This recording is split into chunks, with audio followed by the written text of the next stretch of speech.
നമസ്കാരം. കോൺഗ്രസിലെ മുഖ്യമന്ത്രി യുദ്ധത്തിന്റെ പോക്ക് കണ്ട് ഹൈക്കമാൻഡ് വരെ അന്തം വിട്ട അവസ്ഥയിലാണ്. കേരളത്തിൽ മാത്രമല്ല, ഡൽഹിയിൽ വരെ കോൺഗ്രസ് നേതാക്കൾക്ക് രക്ഷയില്ലാത്ത അവസ്ഥയാണ് വന്നുപെട്ടിരിക്കുന്നത്. ഡൽഹിയിലെത്തിയ KPCC അധ്യക്ഷൻ സണ്ണി ജോസഫിന് വരെ തെറിവിളിയും ഭീഷണി മുദ്രാവാക്യങ്ങളും ഉയർന്നത് കോൺഗ്രസ് ഹൈക്കമാൻഡ് ഗൗരവത്തിലെടുത്തിരിക്കുകയാണ്. ഡൽഹി കേരള ഹൗസിൽ ഇപ്പോൾ കോൺഗ്രസ് നേതാക്കൾക്ക് താമസിക്കാൻ കൂടി കഴിയാത്ത അവസ്ഥ വന്നുപെട്ടിട്ടുണ്ട്. ഡൽഹിയിലെത്തിയ രമേശ് ചെന്നിത്തല വരെ കേരള ഹൗസിലെ താമസത്തിൽ നിന്നും ഇന്നലെ തന്ത്രപൂർവ്വം വിട്ടുനിന്നു. VD-KC പക്ഷ പോര് മൂർച്ഛിക്കുമ്പോൾ രമേശ് ചെന്നിത്തല പക്ഷേ പൂർണ്ണ നിശബ്ദതയിലാണ്. ഒരു പോരിനും അദ്ദേഹം ഇതുവരെ തയ്യാറായിട്ടില്ല. അതേസമയം കോൺഗ്രസിന്റെ മുഖ്യമന്ത്രി സ്ഥാനാർത്ഥി ആരെന്ന കാര്യം എളുപ്പത്തിൽ തീർക്കാൻ ഹൈക്കമാൻഡിന് പോലും കഴിയാത്ത അവസ്ഥയിലാണ്.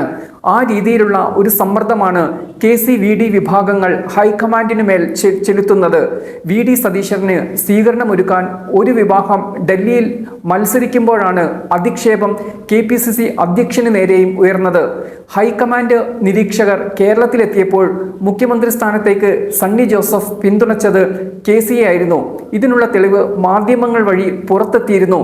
ഇതാണ് ഡൽഹിയിൽ സണ്ണിക്കെതിരെ പ്രതിഷേധം രൂക്ഷമാകാൻ കാരണം. VD സതീഷിന് വേണ്ടിയുള്ള യുദ്ധത്തിൽ ഒരു വിഭാഗം കീറിയത് KC വേണുഗോപാലിൻ്റെയും മാത്യു കുഴൽനാടൻ്റെയും മാത്രമല്ല, ഉമ്മൻചാണ്ടിയുടെ ഫ്ലക്സുകൾ കൂടിയാണ്. KC വേണുഗോപാലിൻ്റെ ഫ്ലക്സുകൾ നശിപ്പിക്കപ്പെടുന്ന വീഡിയോ ദൃശ്യങ്ങൾ മാധ്യമങ്ങൾ ഇന്നലെ പുറത്തെത്തിച്ചിരുന്നു. VDക്ക് പിന്തുണയില്ലാത്ത സ്ഥലങ്ങളിൽ വരെ VDക്ക് വേണ്ടി ഫ്ലക്സുകളും മുദ്രാവാക്യങ്ങളും ഉയർന്നിട്ടുണ്ട്. ജമാഅത്തെ ഇസ്ലാമിയും അവരുടെ രാഷ്ട്രീയ പ്രസ്ഥാനമായ വെൽഫെയർ പാർട്ടിയും VDക്ക് വേണ്ടിയുള്ള ഈ തെരുവ് യുദ്ധത്തിന് പിന്നിലുണ്ട്. എല്ലാ നിയന്ത്രണ രേഖകളും ലംഘിച്ചാണ് VD-KC പക്ഷങ്ങൾക്ക് വേണ്ടിയുള്ള പോര് മുന്നോട്ട് പോകുന്നത്. മുഖ്യമന്ത്രി സ്ഥാനാർത്ഥി ആരെന്ന കാര്യത്തിൽ MLA-മാരുടെ മനസ്സറിയാൻ ഇന്നലെ കേരളത്തിലെത്തിയ ഹൈക്കമാൻഡ് നിരീക്ഷക റിപ്പോർട്ട് കോൺഗ്രസ് അധ്യക്ഷൻ മല്ലികാർജുൻ ഖാർഗെക്ക് കൈമാറിയിട്ടുണ്ട്. റിപ്പോർട്ട് ഇന്ന് രാഹുൽ ഗാന്ധിക്ക് കൈമാറും. ഇന്നു തന്നെ മുഖ്യമന്ത്രി ആരെന്ന കാര്യത്തിൽ തീരുമാനം വരുമെന്നാണ് പ്രതീക്ഷ.